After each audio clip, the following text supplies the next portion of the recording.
Assalamu alaikum ‘yan class, wannan shi ne darasinmu na yau. Za mu shiga sabon littafi ko mun shiga sabon littafi yau. Sunan littafin ka koyi karatu. Akwai zafi yau, akwai zafi yau, akwai duhu kuma, akwai duhu kuma. Musa yana fatan za a yi ruwa. Musa yana fatan za a yi ruwa. Yana jin zafi, yana jin zafi.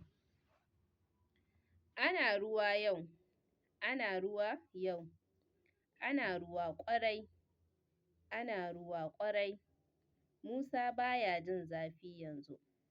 Musa ba ya jin zafi yanzu.